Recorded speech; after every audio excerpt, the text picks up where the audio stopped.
go to the bumpers and let's just roll the theme.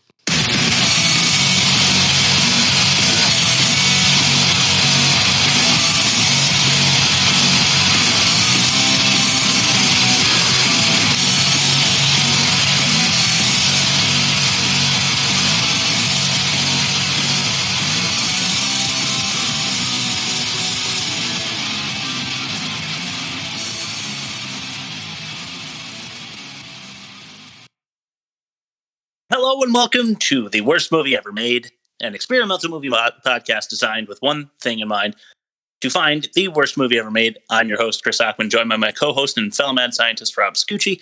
Hey, Rob, how are you, and why are we doing this?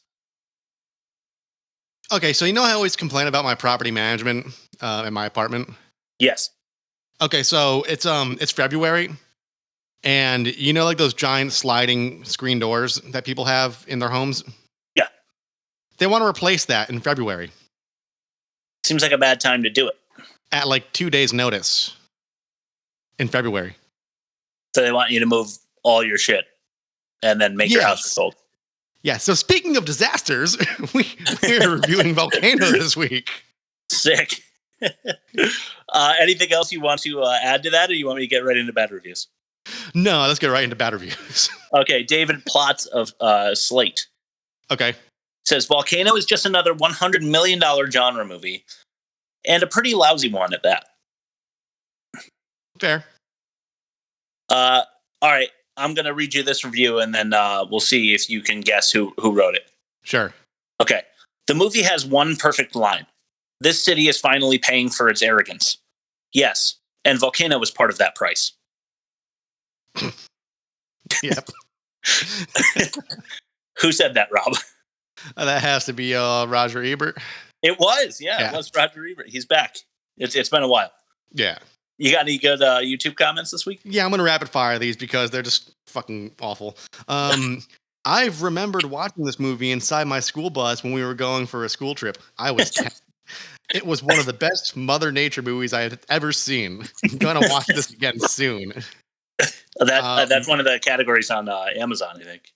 Mother Nature movies. One of my favorite childhood movies and still is. Okay, so then sure, this movie may be the stuff of hellish and apocalyptic nightmares, but you gotta admit, the sequences are awesome. Even TLJ himself is so brave. And TLJ, that's an acronym for Tommy Lee Jones. Yes. I got two more for you. I love this movie as a kid and still do so much, but this is from the same person that directed Threads. How? From dire, hopeless nuclear war to absolute cheese, this guy has range. And I'm gonna end on this one. No, he doesn't. Volcano and Dante's Peak is the reason I am very terrified of lava, but it's still a good movie. It just scared me. LOL, crying laugh emoji. What? And this one bothers me because it's this movie specifically that's why you're afraid of lava. Like, have you seen lava? Yeah, seriously. It's way scarier than this movie. Yeah. Just a commentary on Mick Jackson, who directed the movie. I was looking into his filmography to see if this was like just one of his few flops or if this is kind of his deal. Yeah. And he didn't really have too many super notable movies. I saw LA Story, some other one that I had heard of, but basically after this one in 97, he pretty much goes down the hill, from there. Yeah. Like one popular in 91 and then like a good movie in 95. And then he basically, after this movie, just fell off. Yeah. Which happens when you make really bad movies. Yeah. All right. Unfortunate. You got anything else, or you want to test number one? Just want to throw in there just a running theory I have that might track throughout this episode. Okay. Tommy Lee Jones had a hell of a run in 1997. He had like U.S. Marshal, which was kind of like a callback to The Fugitive. Which it's not bad, yeah. It was well received. He had Men in Black. Men in Black is huge. He's in No Country for Old Men. I feel like he had to have been part of a multiple movie deal. Like with whatever I didn't production realize company. That No Country for Old Men was 97. No, that was 2007. But like, okay. Sorry, I fucked that up. But like, he had a run in the mid 90s that was really good, and then after this, he's had a good run, and he had to have been part of like a 3-movie deal or a 2-movie contract or something where it's like you gotta do these, but the studio's gonna have you do one more. And I feel like he just reluctantly walked onto this one. I don't know if there's a way to prove. That's a fair guess, because I was wondering why it was that he decided to do this movie, because he's a little more selective than some of the guys that we review on this pod with more regularity, like Cage and Travolta and even Bruce Willis. Like these guys, kind of really fell off towards the end because they would just take any script, and make it into a movie. Tommy Lee Jones, I think, is a little more selective. He's got some bad movies, but and you're not going to hit on 100% of the scripts you take. Exactly. Yeah. So. But this one was just like, it's a sore thumb in his career. Like this one's fucking bad. It's terrible. Yeah, I agree. All right, let's get into test number 1 then, the worst of its kind. So I'm going to take 5 movies suggested to us by the streaming service and average their critic scores on Rotten Tomatoes. Compare that average to the movie in question, which is Volcano, and see if we get a negative result. Bad movies do have negative results, but we're also going to see if it's the worst of all the movies listed. All right. Let's do test number 1, the worst of its kind. Is this film the best of the worst or the worst of its kind? Bang. All right, Independence Day is the first one. Okay, so this might piss you off, this string of 5 movies here. Okay. It pissed me off. Independence Day only got a 68. Wow, really? That is a whopping pile of bullshit. Yeah. Cliffhanger. So obviously Independence Day is Will Smith, Jeff Goldblum. Cliffhanger is Stallone. Yeah. You haven't seen Cliffhanger, right? No, but it's come up like 9 times in our entire run, I think. All right, so we have to watch it. We're just going to have to do it. Yeah. But here's the thing that really immediately pissed me off. Okay. Independence Day is 68. Yeah. Cliffhanger, a 67. They shouldn't be in the same order of magnitude based on what I've heard. And I've seen Independence Day, but I haven't seen Cliffhanger. That's essentially the same score. Yeah. Cliffhanger is not a good movie. Okay. Independence Day is a good movie. Yeah. I'm not understanding. I'm starting to lose faith in Rotten Tomatoes, and we're going to have to discuss whether or not we want to continue using Rotten Tomatoes, because I'm offended. Yeah, me too. The Fugitive got a 96. Harrison Okay. Ford. Twister, another one that I love. Good movie. It's a good Mother Nature movie. Yeah. Got a 61. Okay. What the fuck, dude? It's 6% worse than Cliffhanger. That's hard to believe. I know you haven't seen it, but the audience is going to agree. That's horseshit. I seen Twister, and there's a whole. I went to the whole feature at Universal when I was like 10 or 12 or whatever. Yeah. And I don't think a movie that does that poorly would get a whole piece of real estate in Disney World where everything's about money. I think it did really well in the box office too. Yeah. And I would bet you that it did a lot better than Cliffhanger. Yeah. Anyway, Men in Black is the last one, funny enough, because we were just talking. That one got a 92. So there you go. I mean, TLJ is bolstered by that. TLJ, he killed it in that one. God. So the average of all of those is a high 76.8.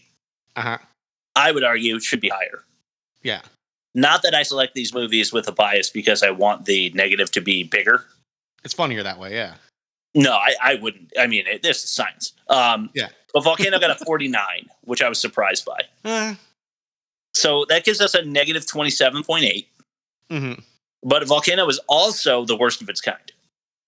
Okay. Because there was no Tango and Cash this week. Yeah. So I've already recorded that score. That's our first test. Let's do test number 2, the plot pitch. Okay. So Rob is a major movie producer. I don't know if you know that, but I'm going to act like some guy running up to him in 1995 or whenever this movie's idea was conceived. And I'm going to stalk him into an elevator and then really quickly give a plot pitch for this movie. Yeah. And then I'm going to ask him for some money to make it. So let's see if I can sell him on it in test number 2, the plot pitch. Hey, God, hey, man. Hey, what? You want to hear my movie idea? No!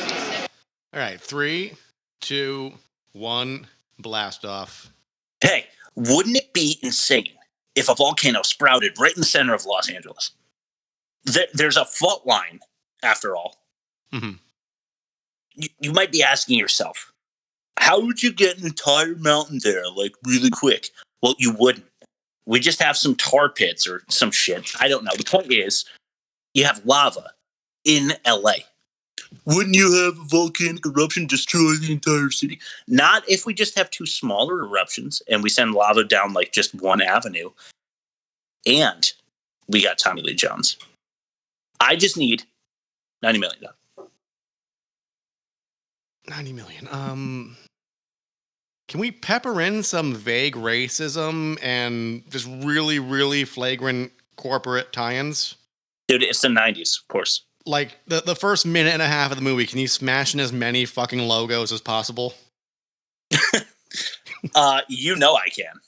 Let's, based on that alone, we'll greenlight it. We'll make our money back immediately, and then we can have some fun with this. Yeah, so all right, I'm give down. Me a star grade too, baby. I'll give that a 3. I'll give it a 3. 3. I just want to see it happen. So me too. Because you know the graphics these days, they're getting like crazy. We can make like some real crazy looking lava for sure. I know. You see that Mortal Kombat movie that came out last year? Yeah, man. If we can aspire to that, I think we're gonna make millions here. Fuck yeah, let's do it. All right, so we're gonna move on to test number 3 because 3 and 4 are the chunky ones in the pod. So. Test number 3 is the worst dialogue. So we go from 10 to 1, worst to best of the worst. Lines of dialogue or little segments of dialogue with some audio clips for your satisfaction. Mm-hmm. It's starting now in test number 3, the worst dialogue.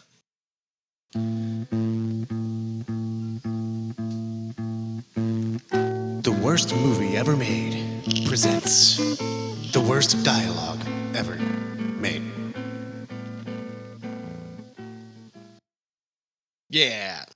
All right, so there's some bad dialogue. I don't think it's like super duper laughable, but we're gonna get some giggles in here. Starting with number 10. You know the guy from the neighborhood? I'm gonna put this politely because I don't want to be considered as racist as this movie was. So okay. You know the guy from the neighborhood that's like really strong looking and may have gotten arrested like totally unfairly. Oh, and the guy that was handcuffed, yes, for asking for help. Yeah, so like at the end, like everybody's celebrating and comes over and he's like, quite a party. I should have brought a hat. I only wrote this down because he was wearing a hat the entire movie. Yes, he was.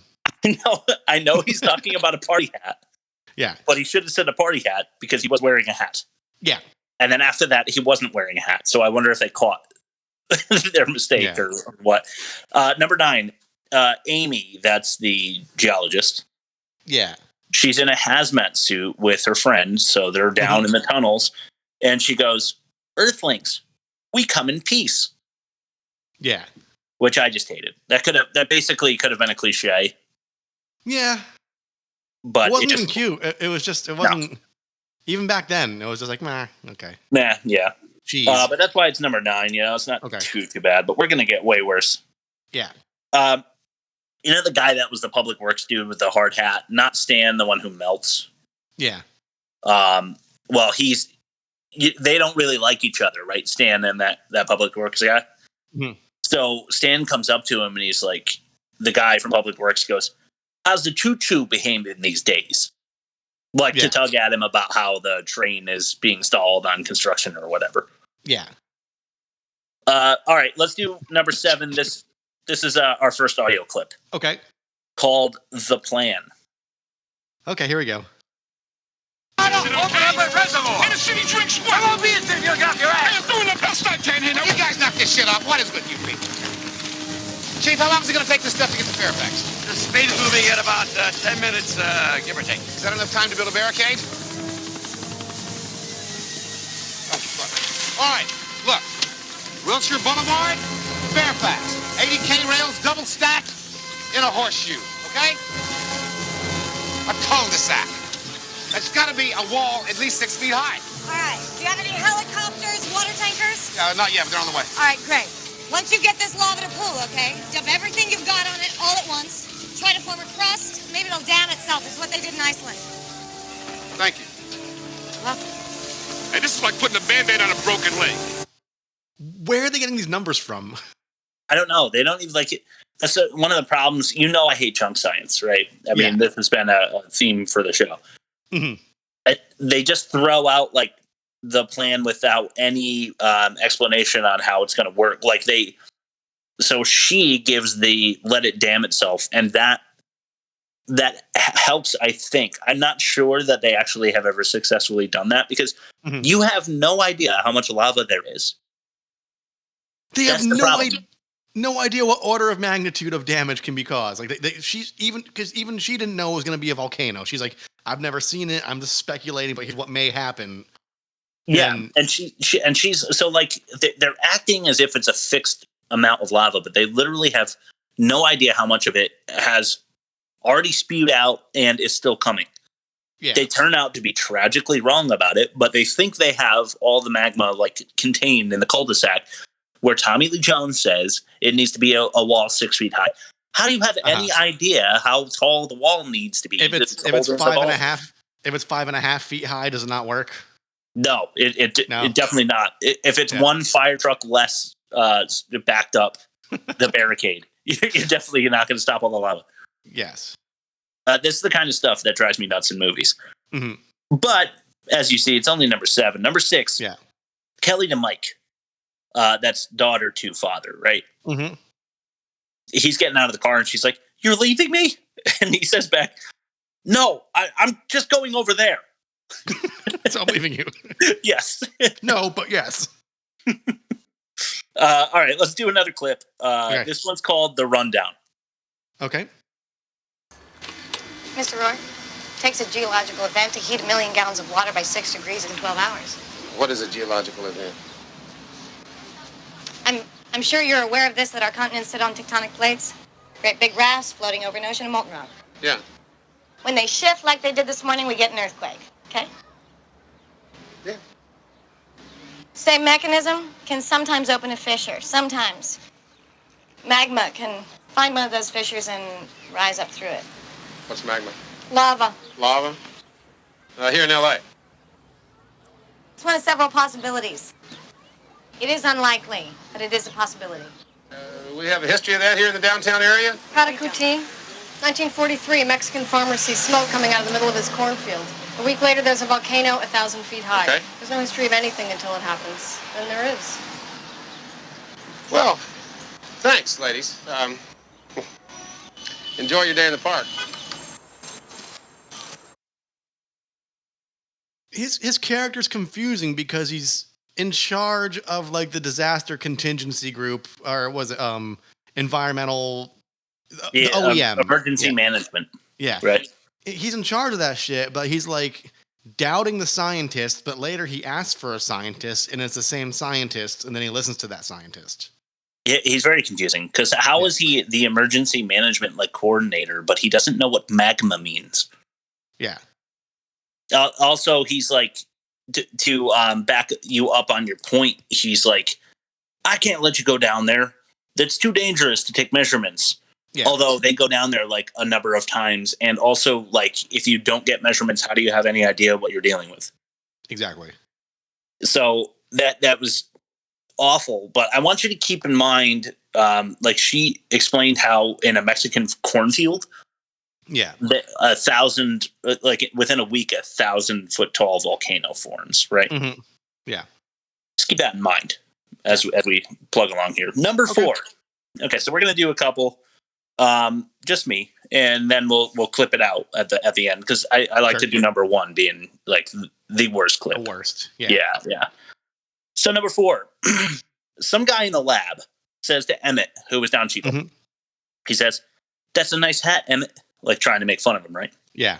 Emmett says back, "That's funny because your wife rolled over and said the same thing to me this morning." Which isn't that bad until you think about him laying naked in bed with that hat on. Just wearing the hat and maybe like the high like Argyle socks. Man, yeah, that made me laugh when I realized that means he was wearing that crazy hat. Yeah. Number 3, Amy to Mike. This was nuts. So it's not Amy to Mike. That's my fault. It's Amy about Mike when she's talking to her friend, like by the side of the rock. This is immediately following that clip we just played. Yeah. She's like, her friend's like, "You like him, don't you?" Or I think he likes you, right? Yeah. And then she's like, it doesn't even make sense. I literally wrote the captions out. She says, when you're a macho, controlling, slightly superior, suspicious of anyone who's not from your town kind of way. Once again, someone wrote that down and never read it.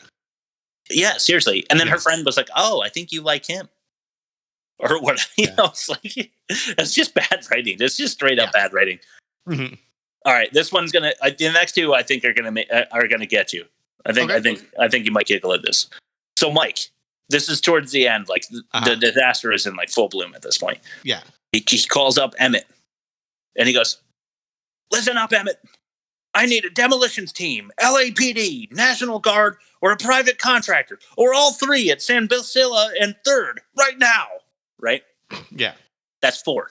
Yeah. That's not a mistake that TLJ made. That's not a mistake that Mike Rourke made. That is a mistake that the writers made. They didn't count how many there were, and they're supposed to follow the you talk about it, the rule of the 3. law of 3. Yeah. Yeah. It was 4, and then they decided it must have been 3, I guess. And then said or all I had to play it back and like make sure.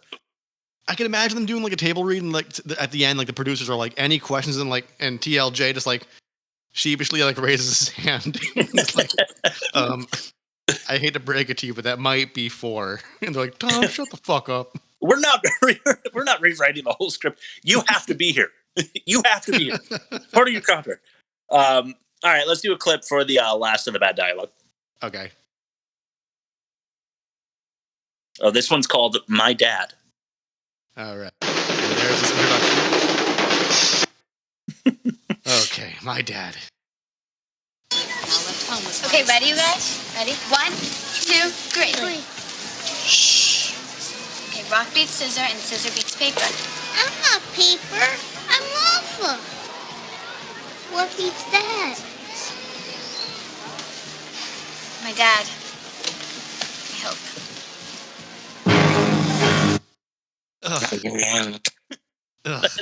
That is made for TV garbage.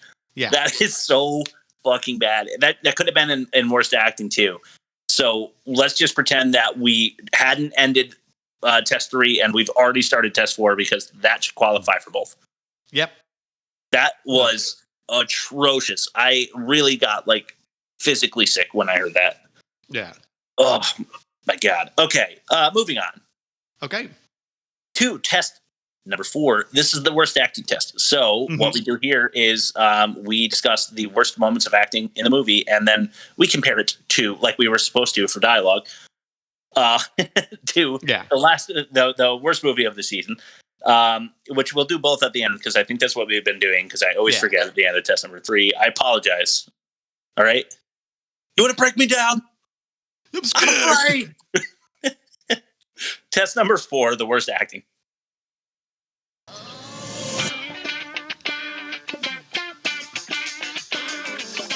Test number 4. The worst acting. Naturally, we'd use the Catwoman theme for this run. Yeah.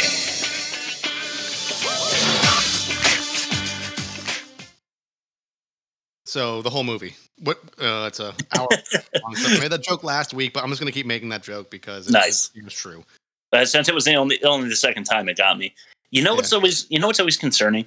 What's that? Like if you're not cooking anything, but your house just starts to smell like toast. That's called a stroke. You're having a stroke.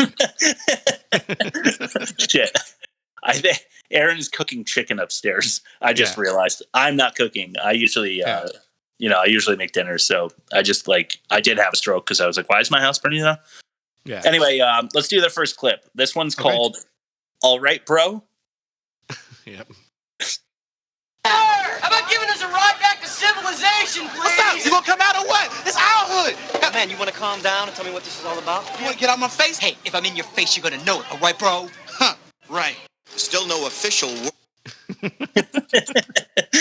All Right, Bro was so not intimidating and poorly acted. If you should also see, if you haven't watched this movie yet, you should go back, or not go back. You should take a look at about 5 minutes and 30 seconds. Because that cop's physical acting on top of his line delivery is really awful. He's just trying to get in the other dude's face, and like the other dude's like easily twice his size. Oh yeah, no problem. That the cop is scrawny, and he's like doing trying to make his shoulders look more broad than they really are, and he's like leaning forward in his face. Bro down. Number 2, the looting extras were completely silent. I thought that was really odd. It comes complete with one of them stealing the hazmat helmet off of the truck. All right. We got a couple more clips. Let's do another one here. It's called It Hurts, It Hurts. Oh, this is a good one.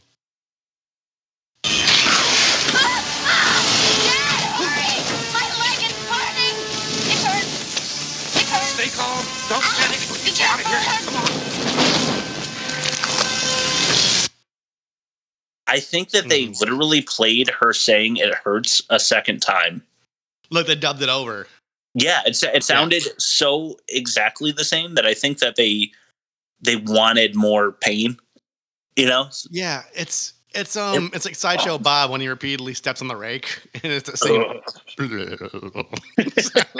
over Dude, and over again. You sent me that clip. That was really funny. Didn't Fraser not even agree to that? It's not that he didn't agree to it. It's just that when he watched it back, he didn't know they reused that groan like 11 times. All right. 2 more clips that you need to listen to. We're going to do one more here, and then I'll do some acting myself. Okay. And then we'll finish it off with one more. So this one's called Lava Bomb. Okay, here we go. The lava bomb. You don't do anything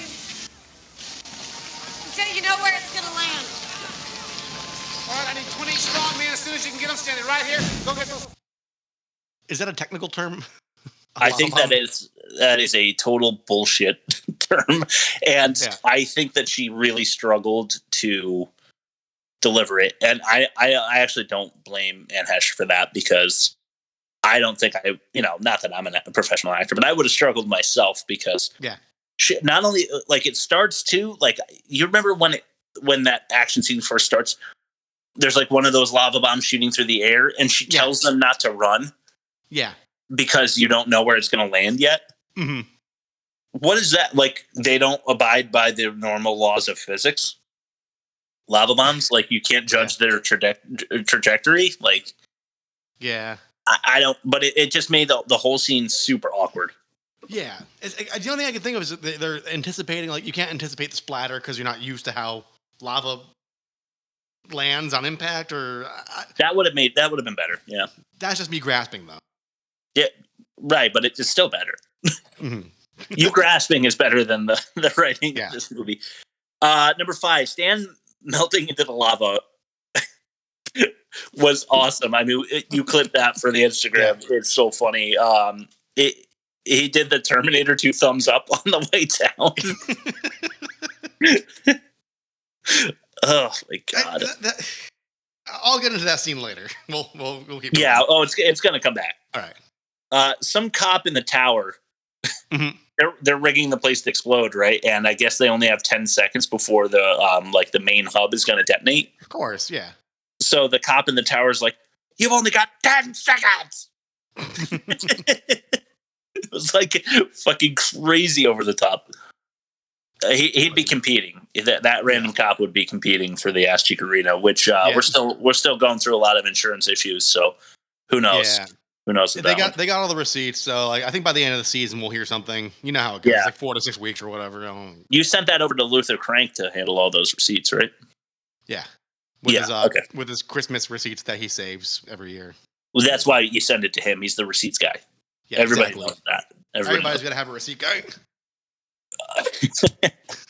All right, we got 2 more. We still don't have enough guys down here, says the bad acting cop that I hate, right? And they're trying to move a barricade. There's about 60 extras in hard hats running like totally aimlessly directly behind them. There. What the fuck, dude? All All right, and then we're going to go back to that cop again because I really hated him for our last clip of the episode. So this one's called "This Guy Sucks," just because he does. You want to get this guy off me? Hey! Oh, great. Mark Burns. Your hands. Yo, you got it. Give me your hands.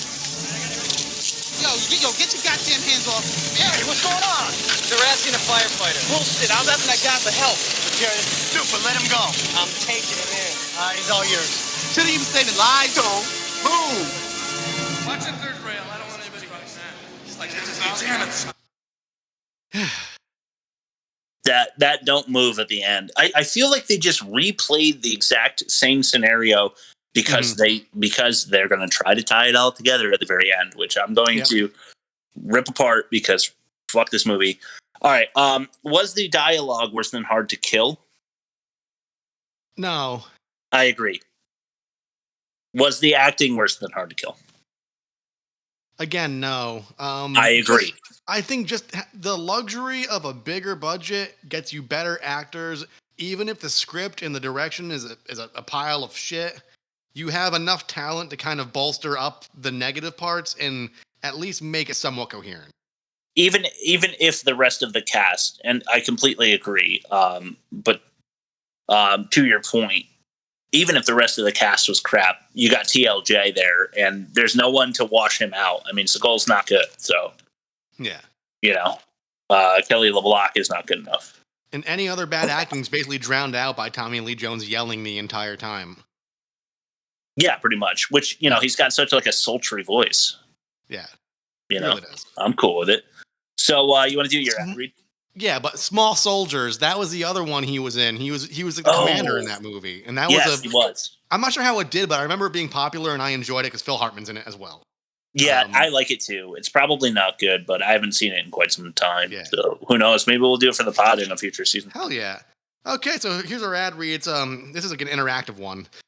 Today's episode of The Worst Movie Ever Made is brought to you by Non-Regional Friction, the card game that ends in dry humping. Bored with Cards Against Humanity? Has Crisco Twister lost its allure? Then stack the deck and slip into your sexy drawers because it's time for Regional Friction. Have a sexy co-ed soiree with the ladies or touch toodles with the bros. Either way, we guarantee that nobody will make eye contact with each other for at least a week. Non-Regional Friction from the creators of How I Met Your Uncle. Nice. I'm down to play after the pod if you want. Yeah, I'll get the canola out of the pantry. Does the region matter? No, it's non-regional friction. Oh, right, non-region. Yeah. Okay, because we're in different regions. So yeah, right. So. Okay. 5 interesting facts about Volcano. The ash was made mostly of ground-up newspaper. Yeah, I can see that. Yeah, but that's got to be bad to breathe in, right? Yeah, newsprint is like if you like throw it in like a campfire, you don't want to roast a dog over it, Right. It's gonna be all black and weird and shit. Agreed. I know that because I've done that, and then I ate it, and then I didn't feel good. Well, duly noted. I have a stew story. Maybe I'll tell on the pod at some point. Okay.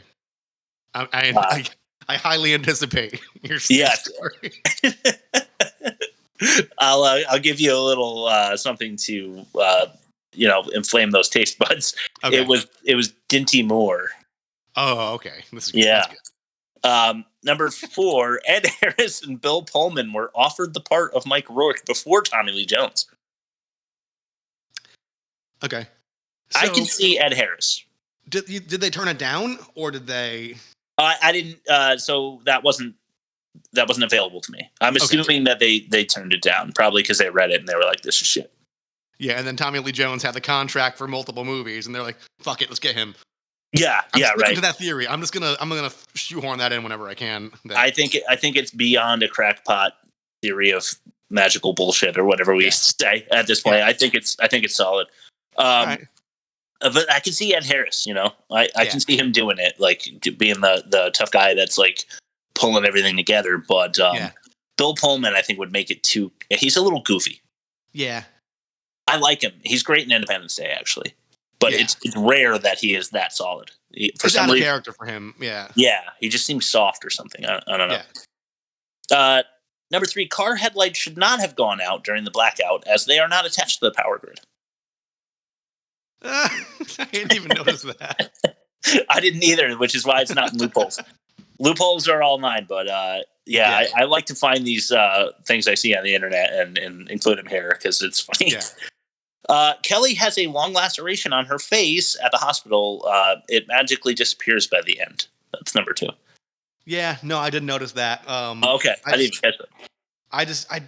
It was just one of those things where I was just like, you got 5 minutes left. Like, you're no longer invested in the movie. You're just like, nah. Right. Yeah, exactly. Right. Yeah. And everything is set to right at the end, including her face laceration, I guess.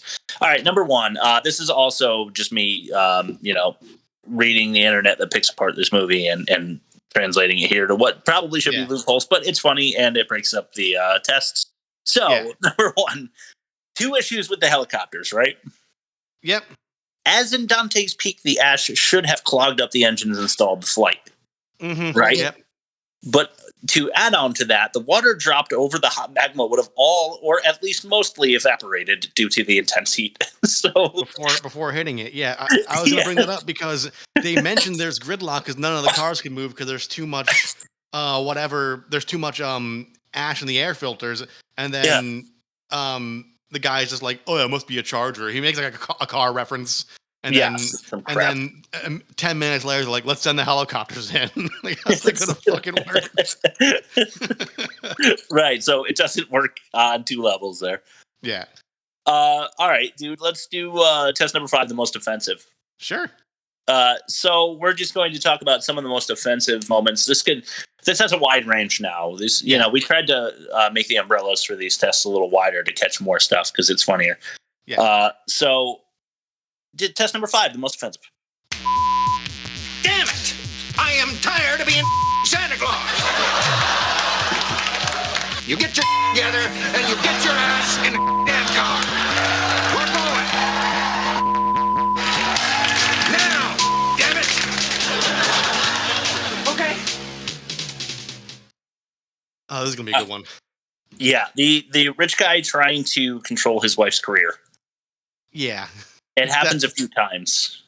Yeah, she's got like a Rolex, and he's just like, "Why are you helping people still? You have money." Also, I thought it was weird that I mean that's totally offensive, but it's his tower that they try to collapse, right? But they have him leave the movie before he even knows that's happening, right? I don't remember a scene of him screaming about how his tower is about to be destroyed. I would have loved to see him get in the way of that. Me too. Yeah, like actually physically try to hold it up or something would have been even better. But but like they're pressing the charge, and he just like shoves like the technicians away. He's like, no, we're not doing that. And then TLJ dies as a result. Yeah. Yep. Number 2, the flaming firefighter doll attached to the front of the fire truck to spell out exactly what's happening to the firefighters inside the fire truck. Yeah, you know what though?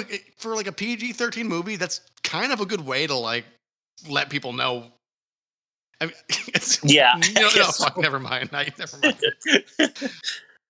Not going to the hospital with your daughter. I know he's like needs to be on the floor, like coordinating stuff, but like they don't even know what's happening yet. He doesn't know what his job is yet, and he's not gonna follow his daughter to the hospital. You know. Hey, sweetie, I know you just got 2nd-degree burns on your legs, but get in this hatchback with this lady I just met. Trust me, it's all good. Exactly. I thought. Yeah, I know you just got hit by a lava bomb, but number 4, people just like running around on fire. I just thought it was so stupid. Dude.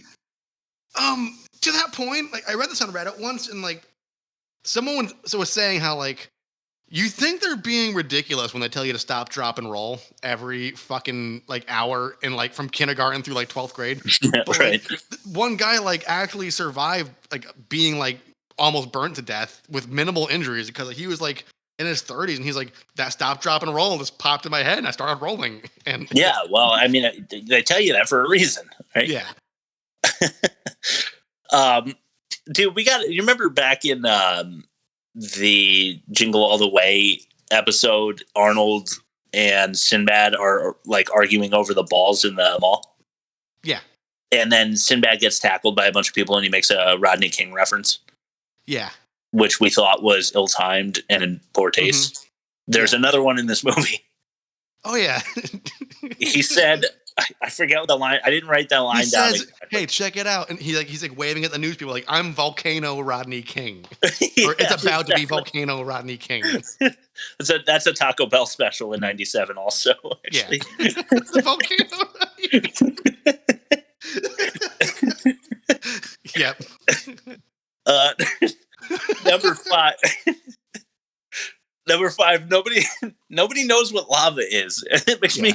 It's another thing that just like the way this movie is offensive is that it thinks that I'm stupid too. Apparently, It's like I have probably like half a dozen friends out in LA, and I mean nothing negative by this, but like I think it's because maybe, especially in the '90s, everybody out there's fucking stupid. All right, that's fair. It's like you're just bombarded with advertisements like 24/7. Yeah, it's like faking your brain, and everybody's like pretty, but they don't care too much about their education. Michael Douglas is running around just shooting everybody. Yeah. Oh man, that was a good one. That was a pilot for us. One of the movies that we did, Falling Down. Because we had not stumbled on what made this podcast so fucking awesome yet. Yeah. All right. It's time we do this. Okay. How about the outrageous and unwarranted arrest of the black man? It is so topical right now too, but like, for what? Yeah, I'm gonna reenact it. We're not on video yet. We're working on that, but I'm gonna do the little hand puppet thing. Hi, my neighborhood is burning down. Can you please help us so we don't all die? I'm going to arrest you. All right, bro. Totally ridiculous. Unfortunately, not that far-fetched. No, but it's like, very offensive. There's lava, like a tidal wave of lava. It's like, oh, we're gonna fucking cover you to like a bench. Because there is no police station to bring you to. Yeah. All right, Amy going into the tunnel alone with no protection to measure the temperature of the soil also really bothered me. This is like post-eruption. The first eruption, I was like, what the fuck is happening here? Like, how is this a good idea? All right, here's another good one. Okay. And then I got one more after this. The kid saying everyone looks the same to bring home the subtle racial equality through line that they had no balls to actually develop during the movie. Yeah. That really bugged me because, like I had said before, and I think you agreed that when they forced the second, like, false arrest on this guy, they're really trying to be like, hey, look, there's racial tension in this movie. It's one of the things that we're developing because we're edgy and like that gives the movie texture or something. And that seems kind of egregious too because everybody's ashy. Sorry. Worst movie ever made at gmail.com. just air out your grievances. I mean, you got to do it. That was too perfect. Yeah, that's what I had to do it. Number 9 and our last, unless you have any mentions. The audience will buy any junk science, and so I have them saying, why don't we try no third eruption, no plan explained to the audience in any real depth, and lava bombs. I mean, give me a fucking break. That's what I wrote down. I wanted to make it clear that I'm offended on behalf of all viewers that they think we're too dumb to give a shit about any of that stuff. So I'll throw it to you for mentions. Oh, I got a good one. Okay. You remember Columbine, right? I do. We were like in 4th, 5th grade, and like the news coverage was ridiculous. And like, there's we both listened to the last podcast on the left, so do a lot of other people. They did an episode on it, and they were talking about the constant news coverage and how like cable 24/7 news was like a thing at the time.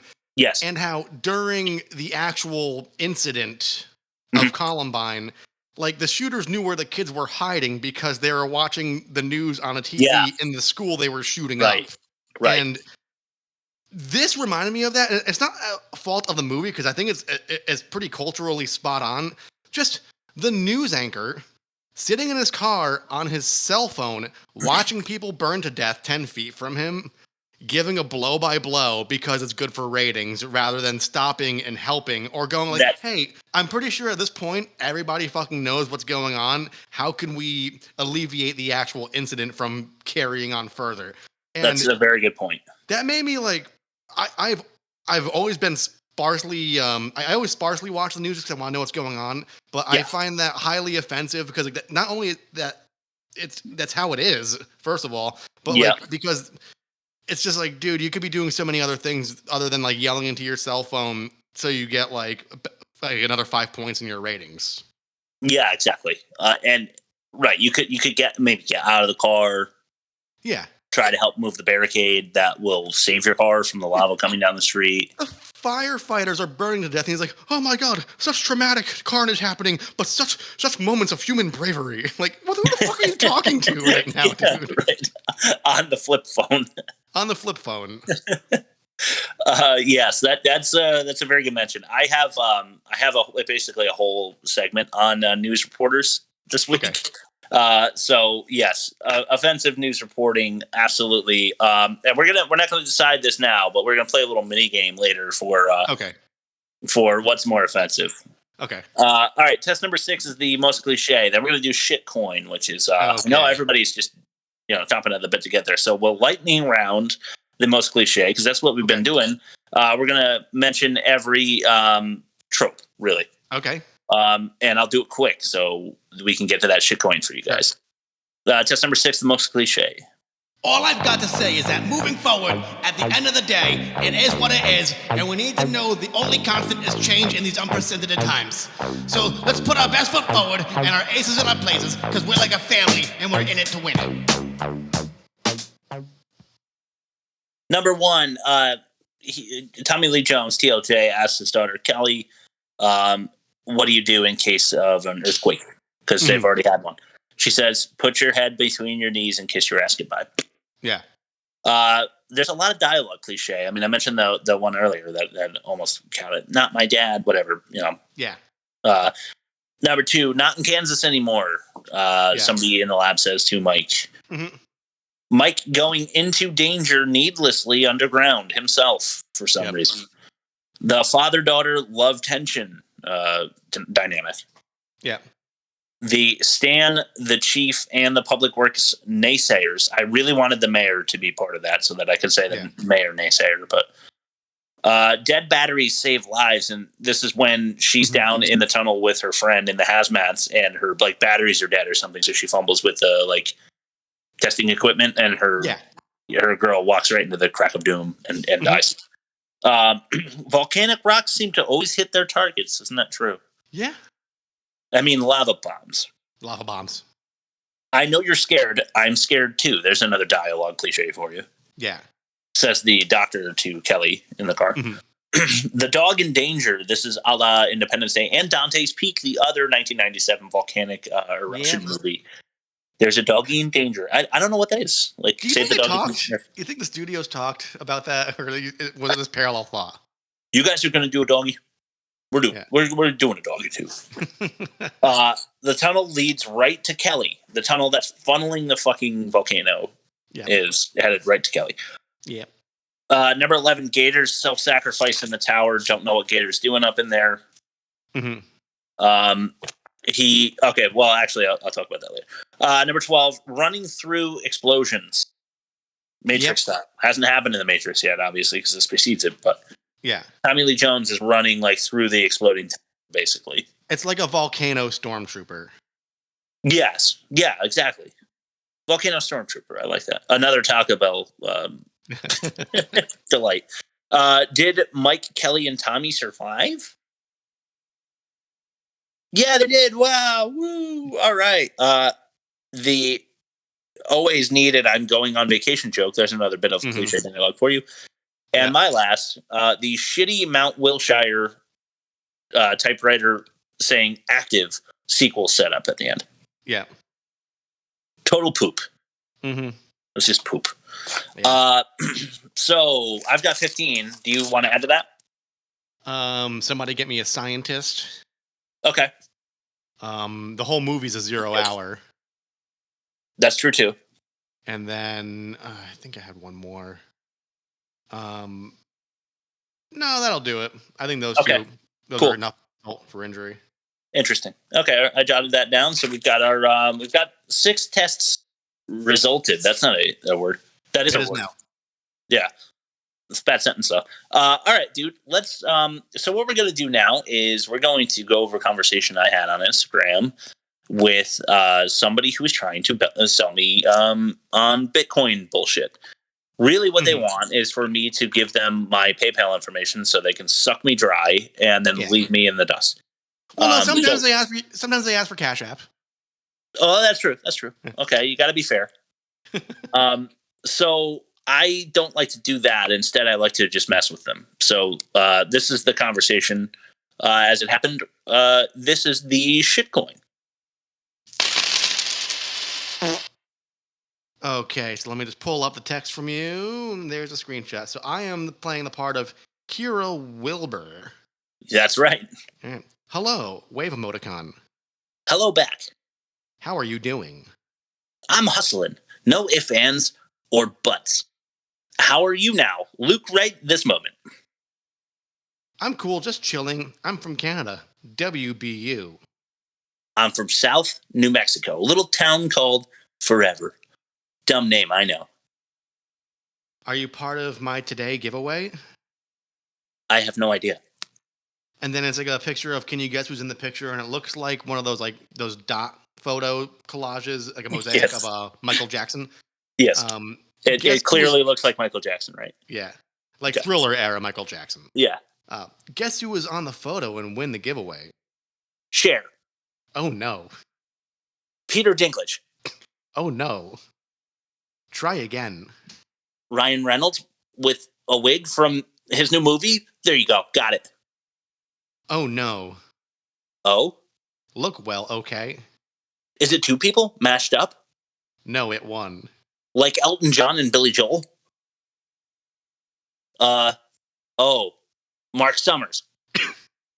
That's Michael Jackson. Guess the number and win the giveaway. So it clearly says the number 689 in the middle. And then in reference to the Michael Jackson, I said the track runner from the 80s and 90s Olympics Games. And then I start guessing 969, 1,000, 256, 676, 8E3, 2. Oh no, you got it wrong. Oh, is it not even a number? I'm such a shit. Just try again. 10. A number, 3 numbers. God, there's so many numbers. Is it a Jackson 5? Is that the point? What, do I win? Wow, you got it. And then I send like an emoji that's like, "Will sell my soul for pizza." It's like a 3D like screensaver graphic. Send me your PayPal or e-transfer for your cash now. For pizza? I get pizza? I don't want East Shore pizza. That's red water on cardboard. That a slide mistake. Send me your PayPal. Better make it Papa's or Mama T's. I'll accept Papa Leonard's too. What's your name? Send it now. Do you want to have a slice with me? I can use the company. Not in like a friend. You seems like cool. You don't want the money. I want the pizza, little missy. That's what I do with money. Send me your PayPal or e-transfer now. And you'll send me pizza? Yeah. A broccoli chicken and a pepperoni with feta and with kraut. What's your favorite pizza? Was it Judge Mills Lane? Send me your PayPal for God's sake. Whoa, maybe a G's pizza. And that's where the conversation ended. I've never seen one get so mad. Yeah, I just like send me your PayPal. Like, I don't know. Send me your PayPal now. For God's sake. I guess I really got on their nerves that time. Dude, Yeah. I was laughing so hard. Fuck those people, though. Yeah, exactly. I wish we could share these on the Instagram, but like, if they see our stories, they won't solicit to us. Yeah, exactly. I don't want to. I do want, when we have a working website, we'll post them up there.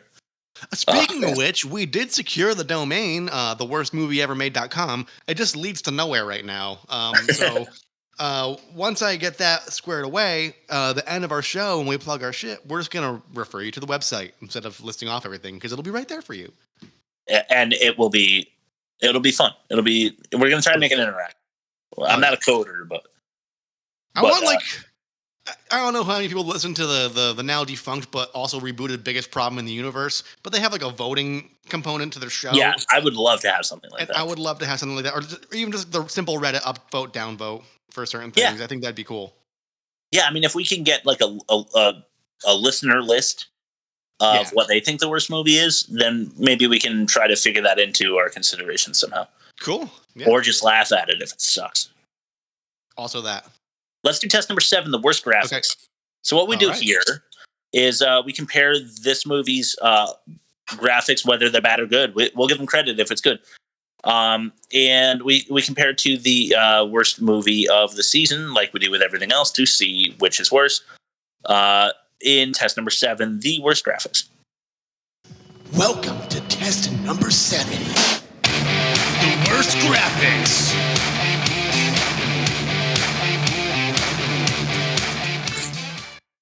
Yeah. I thought the half-burned man wasn't terrible. No, he looked like crispy. Yeah. Not too bad. I didn't like the typewriter graphics that I mentioned before. Yeah, like the Courier New, like across the screen, yeah. Yeah. No, I didn't like that effect. I thought it looked cheap. I thought the tar pit sloppy, choppy slow-mo was really annoying. That was fucking stupid.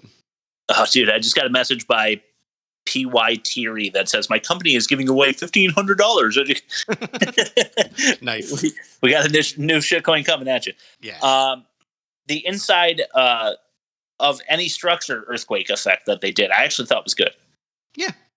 But on the flip side, well, I guess the train would be inside a structure as well, like the train station. But I didn't like the train effect, and I didn't like the fault line stuff. No, it's like the quakes and the aftershocks looked good because, like, I mean, all you gotta do is like have a jarring camera effect. Yeah, like the shaky hand and like a little bit of shit falling off of things. Yeah, exactly. Right. It's not that hard to like. I imagine it's not that hard to replicate from like real life. I agree. Another thing that's not hard to do apparently is they had cool fire effects. Yeah. You know, like everything that lights up looked good. Apparently it's cheap and easy to make like really convincing cool big fireballs and stuff. Yeah, and then like the actual buildings burning, I don't mean to like jump ahead, but like they probably just built a bunch of facade structures and had fire blasting out the windows. Yeah, right. Yeah, so no wonder it looks good. I don't know. You listeners tell us, I guess, because I was 9 when this came out. I think the lava has not aged well. I don't know how good it looked back then, but it doesn't look very good now. And part of the problem for me, if you disagree, you can go screw, because part of the problem for me is that you can see moments where people are supposed to be looking at the lava in awe or in shock, and they're clearly not looking where the lava is because it's CGI'd. Mm-hmm. So they did a bad job at least translating, like, hey, where is the lava? Yeah.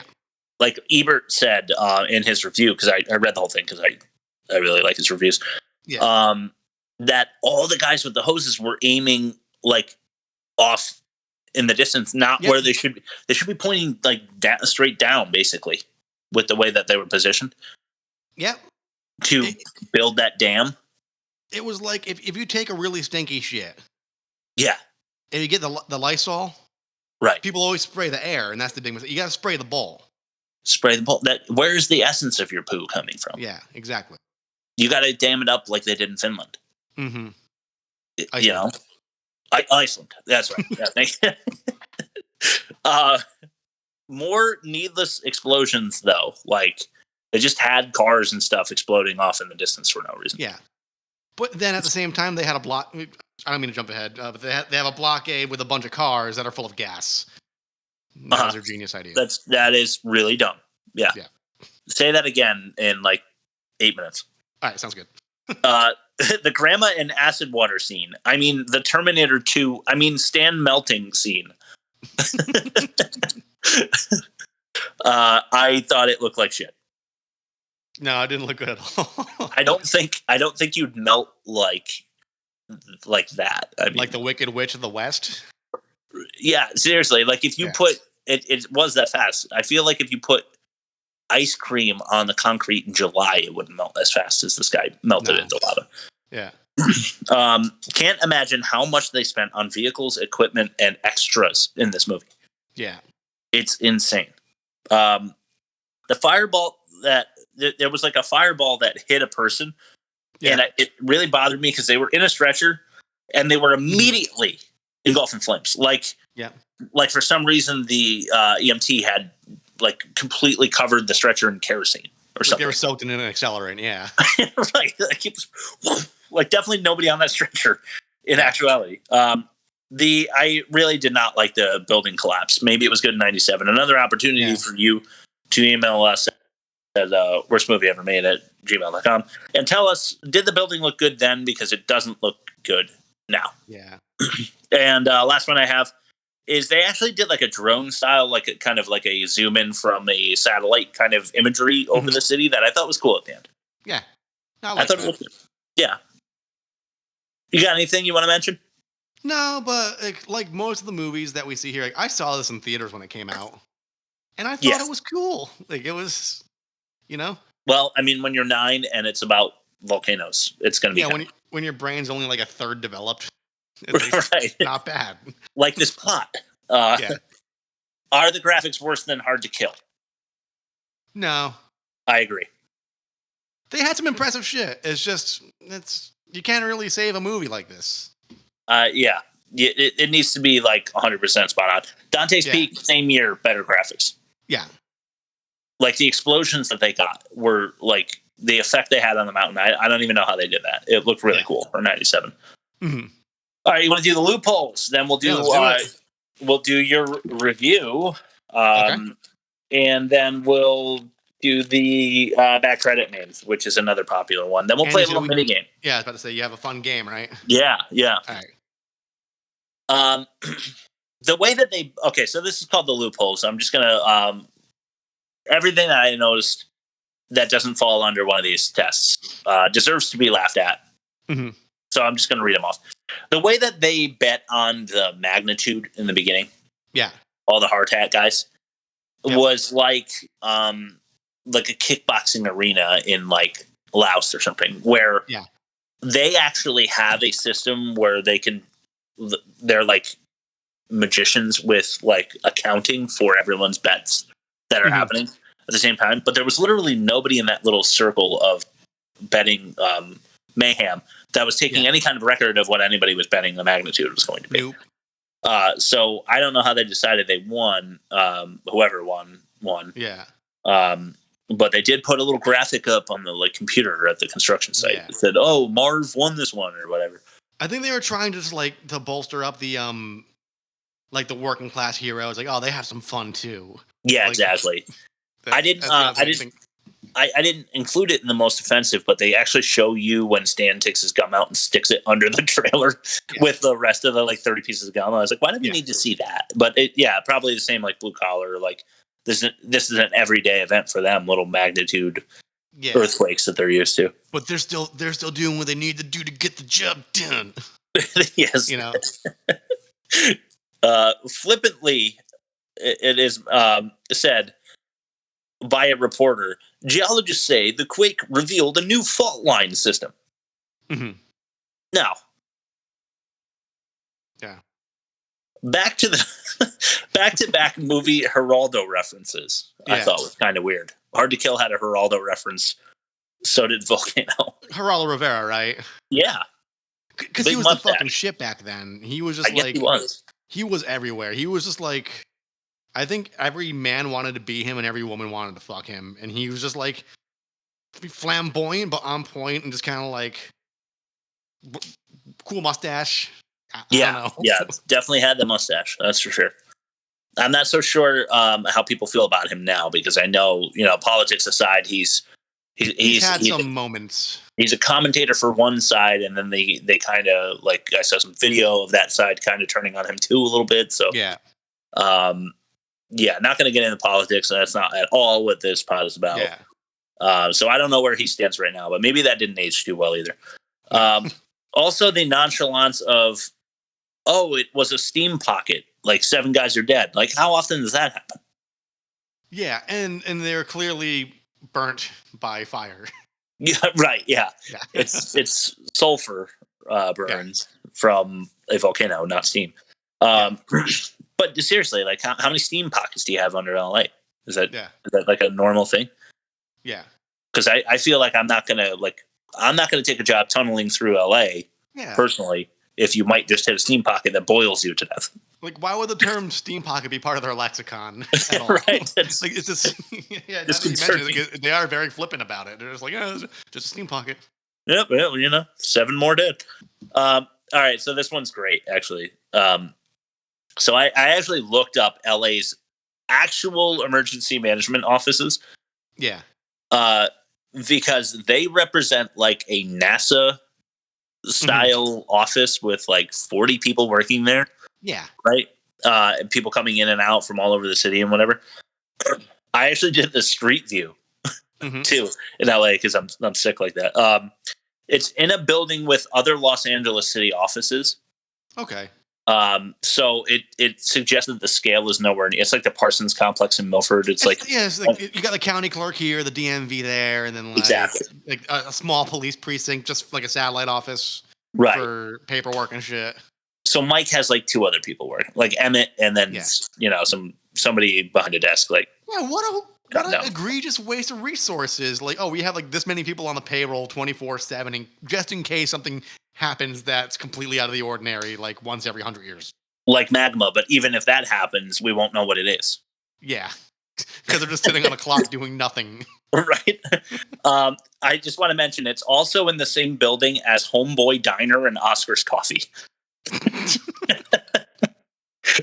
That's in reality.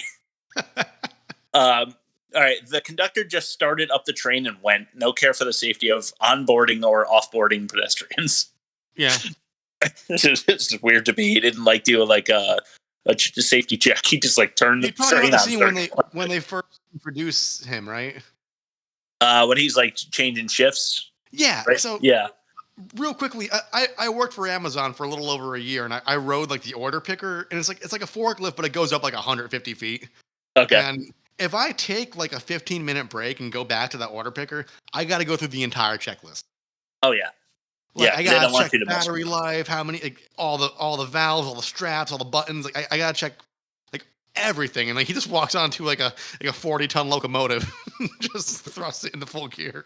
I can tell you from personal experience, if you're driving a federal vehicle or anything like that, you like definitely have to do a very secure checklist of things before you get in there. Yeah. For your own safety and so that the burden is not on you if anything's wrong. Also, if somebody fucked up before you don't get in trouble for it. Exactly right. Are there manholes every 10 feet in LA? There might be. There's a lot of high-rise apartments and shit, and you got to go down there to maintain plumbing and stuff, right? Yeah, it just struck me as weird, like when the first eruption happens and Mike and Kelly are in the car driving along and the steam pockets like shoot the manholes up. It's like pow, pow, pow, because there's like one every like seriously like 10 feet. So I was like, is that how it is? All right, so here's another thing we got to clear up real quick. More research I did for the pod because I love you guys. So the question is, don't you need a mountain for it to be a volcano? Yeah. Well, no, not necessarily. Typically, a volcano is a mountain that has been the result of a collection of lava from several volcanic eruptions. Right. A mountain is considered to be, and this is why I said keep track of that 1,000 feet before in the Mexican cornfield. Mountains, geologists consider to be over 1,000 feet tall. Okay. But the technicality here is that for it to be considered a volcano, there has to have been several volcanic eruptions in the location. So this movie should be called Fissure.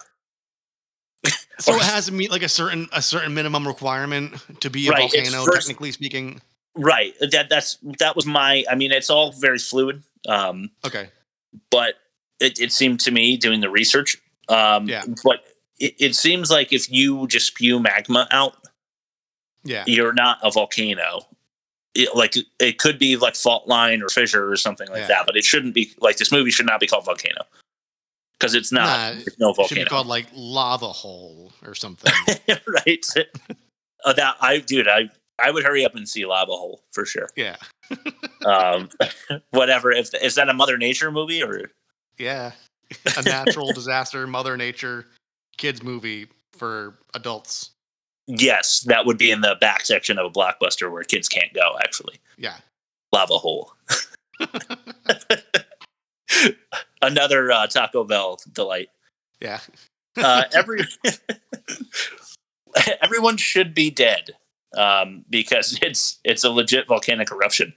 Did you see what happened in Dante's Peak? They're doing everything they can to get it. I mean, obviously the scale of it is nowhere near, but there's just so many problems with the volcanic eruption thing. And hey, let's just maintain the lava, Yeah. Mike jumps off of his truck with Kelly in his arms. So another 110 pounds, say. Yeah. Conservatively, he jumps 6 feet and he lands without twisting an ankle or anything. And he's 45, probably. He's probably around 45, 50 years old. That's the thing about TLJ is you really have no idea. Yeah. He could be 39. He could be 69. It's impossible to tell with his face.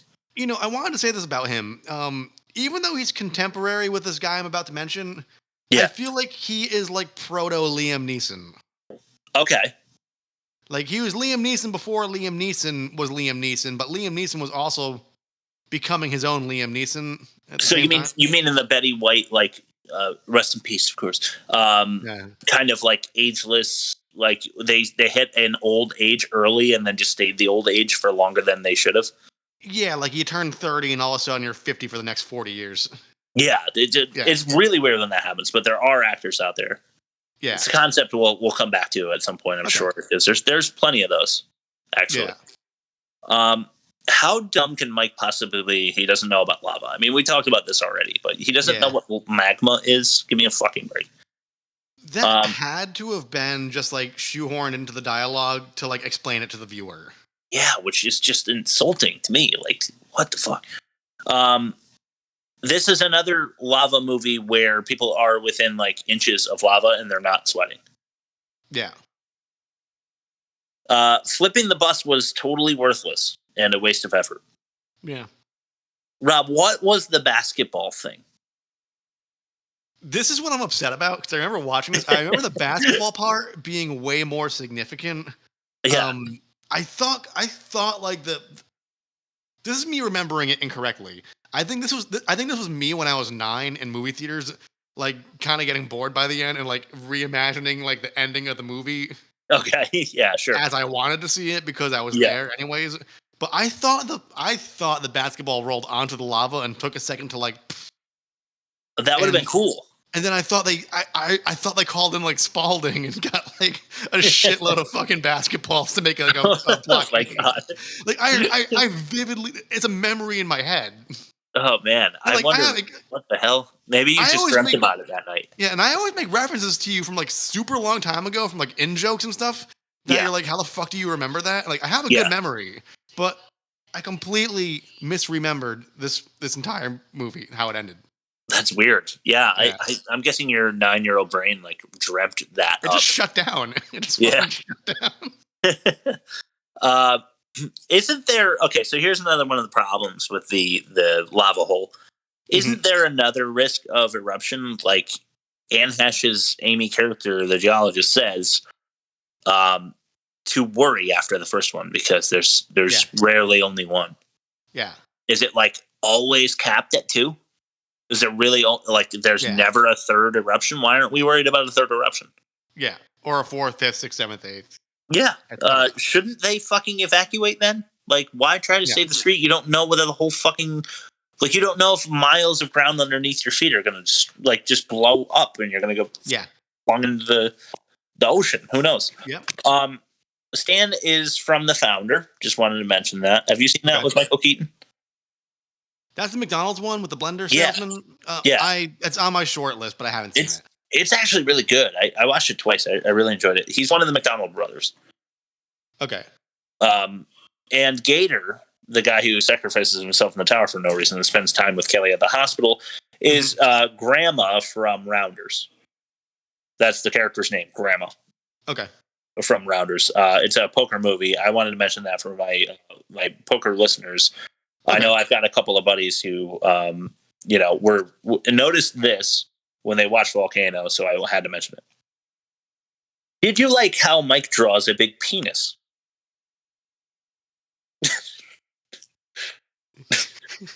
It reminded me of 2 days before the day after tomorrow on South Park when Randy's drawing like the map of the damn the people below this line are already dead. Over here's the really hope. And like he's like, "What, Nelson?" And he turns around, it's this giant boner on the map. Oh God. Dude, seriously, it really was. I mean, it's pointing down, but it still was a penis. For sure. All right, I'm going to skip that one. I wrote Barricade Endless Lava, but I already mentioned how we have no idea how much lava is coming.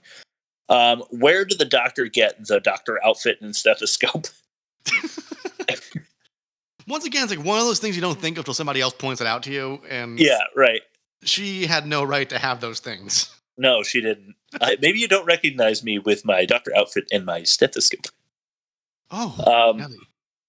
Knocking down a building in 20 minutes to me, like I don't know if that's plausible, but it certainly doesn't seem it. No.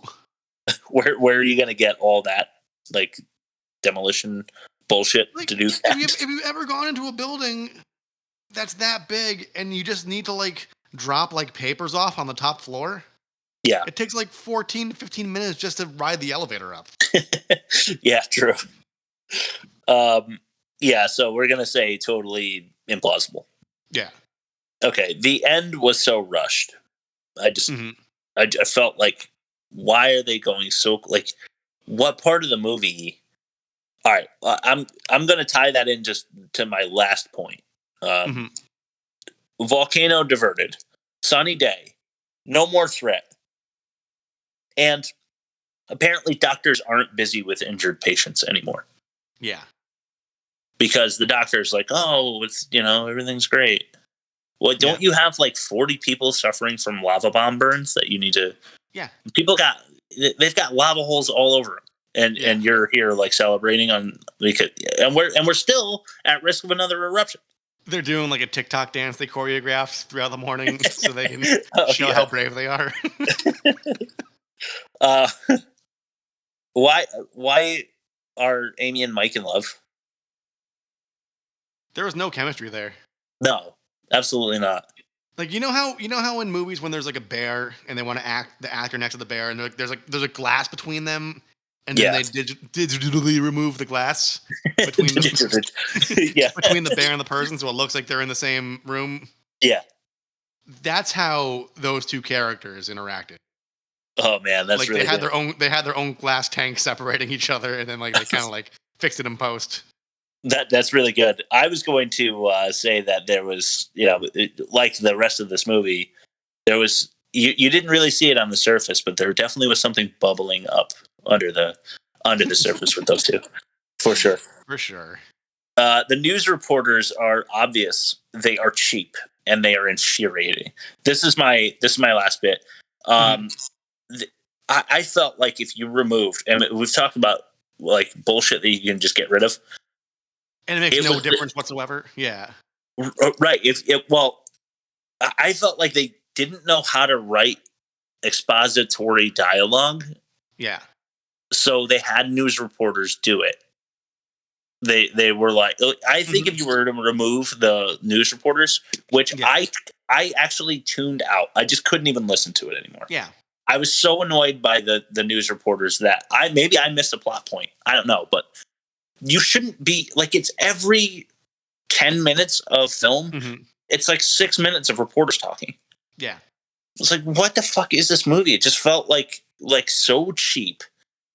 And like I said, that like the characters don't really move the plot along. They're news reporters in the background.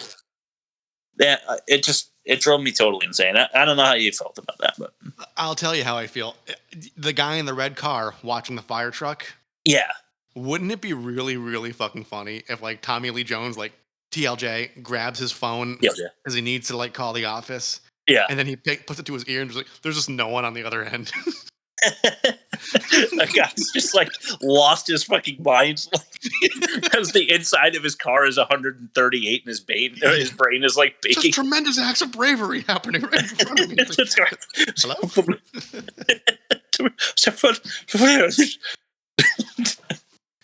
Oh man, that's awesome. You want to do your movie review?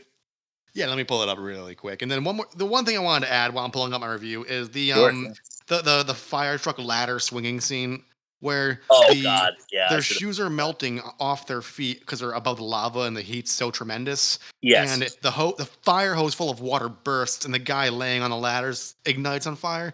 But they're holding onto the ladder, which is metal, which is a conductor of heat, and their hands are fine. God. Yeah, that's true. I didn't even. Damn, how did I not catch that? Okay, so here's my review. Yeah. All right, everybody, listen up.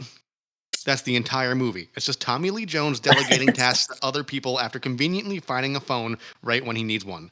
The lava can melt your shoes and ignite a fire hose, but the metal ladder that is being gripped doesn't get hot enough to cause irreparable damage to anybody's hands.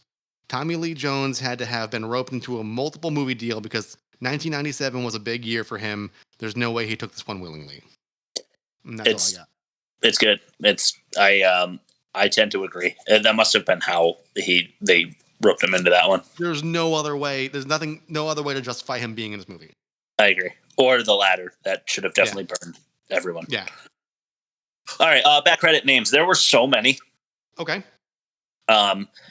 I'm gonna go first to our repeat offenders. Sure. We've done this one before. It's not Buddy Joe Hooker, but it's Billy Hank Hooker. Billy Hank Hooker. All right. Maybe it's his cousin or his brother or something. Yeah. We've definitely talked about Clifford R. Happy. Mm-hmm. He's definitely been there. Yeah. And then finally, Phyllis Thurber Moffat was definitely mentioned at some point. Let me know if any of these ring a bell, but I don't think we've ever said any of these before. These are going to escalate, so it'll get funnier as we go on. Jennifer Bill. Okay. Phil Nee. Okay. Timothy R. Flugham. Okay. Manny Perry. Like Manny Petty. Yeah, right. Unfortunate. Okay. Chrissy C. Korn. Nice. Barney Mike Roundy. Okay. Conrad Whitey Crumb. Okay. It's probably the Whitey cops. Crumb. Yeah. CB Woody Lang. Okay. Reinhardt Ray Team Peschke. Okay. His nickname is Ray Team. Yeah. Kate Bangs. Okay. Yeah, she does. Pat LaLama. Okay. Roderick Mick. That's M-I-C-K. Roderick Mick Duff. Huh. All right. Lorraine Deedle Silver. Okay. That's D-E-E-D-L-E. Okay. Deedle. That's her nickname. Yeah. Joy Baggish. Okay. She's probably pretty ugly, right? Man. Baggish. Six-pack ugly. Yeah. Stokely Chafin. Stokely Chafin. That should maybe be number one. I don't know. Yeah. There was a traffic cop. I'm not kidding you. A traffic cop named Mother Love. Mother Love. Okay. Yeah. And then finally, I don't know why I like this one so much. Barry R. Tuggenhap. That's the winner. That's definitely the winner. Like, there's a reason you like that one so much because it's fucking great. Barry R. Tuggenhaft. Man. That's like two Germans fighting over a chicken wing, right? Yeah. All right, let's do the movie comparison. We'll plug our shit and we'll go home. Wait, don't we have a game to play? Yeah. It's part of the movie comparison. Oh, gotcha. Okay, sorry. I don't mean to keep bringing it up. You told me to remind you. So yes, I really appreciate it. So if I don't do it, remind me. All right, so Hard to Kill. last week. Negative 65 for worst of its kind. It was not the worst of its kind, thanks to Tango and Cash. Okay. Volcano, negative 27.8, but it was worst of its kind. You want to just give it to Hard to Kill because that's a big gap. Yeah. Yeah. Okay. Plot. You and Bob agreed that you would split the $5 million each and make this movie with a 2.25 star grade for Hard to Kill. Volcano, you said yes, and it got a 3-star. Yeah. So actually, we're going to give that to Hard to Kill because you'd make both, and the star grade was worse. Yeah. The dialogue was worse for Hard to Kill. Okay. The acting was worse for Hard to Kill. Okay. Here's our little mini game. Okay. Okay. Rob, you tell me. I'm gonna play you out 2 little scenarios. Okay. We're gonna have a tiny little Aztec arena here, basically, but it's for poor taste. Sure. What's more offensive? Rich guy playing with his wife's career. Okay. Or pretty wife playing with Steven Seagal's ponytail. The ponytail, because just the imagining of the asshole underneath it on the back of his head made it worse for me. Okay. The needless and shameful arrest of the cool ass black guy. Or my friend is dead. That's okay. And I group them together because that's really hard to beat. So my friend is dead. Oh, that's okay. And I was raised in the Orient. I'm going to go with the first one because I think there's a lot of baggage that goes along with that just culturally that one should win. Okay, cool. It's a horrible thing to be good at, or a horrible prize to have actually won. But I think it deserves in its own right to be propped up a little higher than really bad kung fu dialogue. I completely agree. All right, let me see if I can think of a tiebreaker real fast. Okay. All right, I've got one for Hard to Kill. Peeking at a man in a coma's penis on a daily basis. Okay. Or let's see, what did we say? What was yours for? I feel like you. Okay, how about peeking at a man's penis who is in a coma on a daily basis, or the kids saying everyone looks the same to bring home the subtle racial equality through line that they had no balls to develop during the movie. We already gave the through line a bit of props already. I think when you're looking at a defenseless man's penis when he's in a coma will be worse in this instance. Because it was said by a child, which makes it a little less offensive. Whereas this is a grown woman who's in charge of people medically. Looking at some dude's ding dong, even though he's been in the coma for 7 years. Right. Okay. So we'll give it to Hard to Kill then with the tiebreaker. We got a wash on cliches. It turned out to be 17 with your additions for both. So no one wins. And then the graphics are definitely worse for Hard to Kill for a 6-0 victory. Okay. It is the worst of the season is still Hard to Kill. Okay. Which I agree. I think it's better. I think justifiably so. Yeah, it's a worse movie than the Volcano. I don't know. It's like the science says 6-0. So really like 6.5 point for Volcano. But yeah, I would think that Volcano is a little worse than that. But you got to go with what the science says, right? Yeah. Next week our poll concluded a little while ago. Okay. And we had a 2-point winner because these polls are close. Yeah. I don't know if you saw out of the gate, Electra took off. I saw that and I gave up and figured that would be the case. Well, it is because it won by 2. But the faculty made a hell of a comeback. Yeah. Almost storming through the gates for the win. But we are watching Electra for next week. But you will not, trust me, you will not be disappointed. Please, listener, check out Electra. I hope it's available to you free somewhere. If not, bite it, whatever. Not that we suggest that you do that. Don't do that. That's bad. Don't pirate. Yeah. It's bad. Don't do it. No. But if you have to. You have to see this movie. I'm telling you, Rob, it's atrocious. It's horrible. You're going to love it. It's perfect for the pod. Cool. So, yeah, we'll still plug our social email and audio since we don't, we'll be doing that for a little while before we have the website up and running. Yeah. So I'll go first. check us out on Instagram. We post there like 4 or 5 times a week. Usually pretty fun posts. We'd like to get your reaction to them. I'm really getting the Twitter going. We're adding followers. We're posting there too. Rob's working on the TikTok, doing a great job over there. And we post on Reddit. We have a community. Not much action there though. It's really hard to get yourself out there on Reddit. Actually, yeah. I'm finding. So Instagram, TikTok, check us out. Even Twitter. Check us out at those places. And worst movie ever made. Worst movie pod. No, it's worst movie ever made at gmail.com. You're thinking of the old show. You're right. Yeah.